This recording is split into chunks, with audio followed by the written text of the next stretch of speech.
देहूच्या पालखी सोहळ्यात भक्ती, परंपरा आणि संस्कृतीचे अनेक रंग अनुभवायला मिळतात।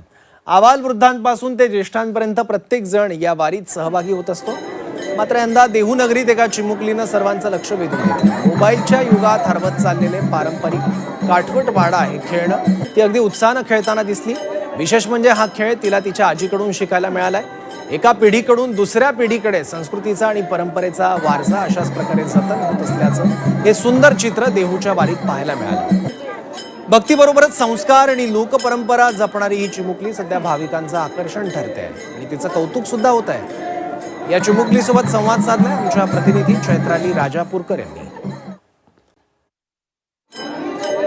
जगद्गुरू संत तुकोबांचा पालखी सोहळा प्रस्थान झाल्यानंतर अवघे हे वारकरी जे आहेत ते पंढरपूरकडे जात असताना विविध खेळ करत जात असतात, कारण की याच मार्गावरती पाऊस आणि सर्व ऊन जे आहे ते त्यांना सोसावं लागतं आणि त्यानंतर विविध खेळ करत हे जात असतात। मात्र आपल्याबरोबर एक बालवारकरी आहे, तिने जे आहे ते काठवट खाणा केलेला आहे, जो वृद्ध महिला ज्या आहेत त्या करत असतात।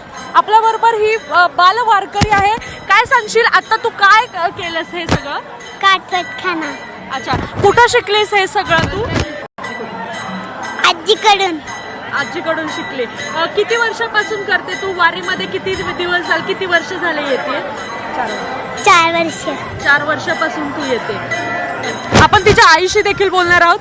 काय सांगाल ताई, खरं तर फारच छोटी आहे ही आणि छोटेपणी म्हणजे पिढ्यानपिढ्या हे जे हे पुढे गेलेले आपण पाहतोय संस्कार, काय सांगाल? ती खूप उत्साही असते अशा सर्व गोष्टींसाठी आणि तिच्या आजी तिला या सर्व गोष्टी सांगत असतात। आम्ही देहूमध्येच राहतो हो, आणि ती आजींकडून ह्या सर्व गोष्टी घरी शिकत असते। शाळेतून आल्यानंतर आजी तिला गोष्टी किंवा या श्री जगद्गुरू संत तुकाराम महाराजांच्या ज्या खूप काही जुन्या खेळांविषयी, त्यांच्याविषयी माहिती हे सर्व तिची आजी सांगतात आणि ती खूप उत्साही या सर्व गोष्टी करण्यासाठी। आजी, तुम्ही काय सांगाल? खरं तर तुम्ही आहात आणि तुमच्यानंतर ही पिढी आहे, या पिढीला तुम्ही खरं तर हे संस्कार देताय, काय सांगाल?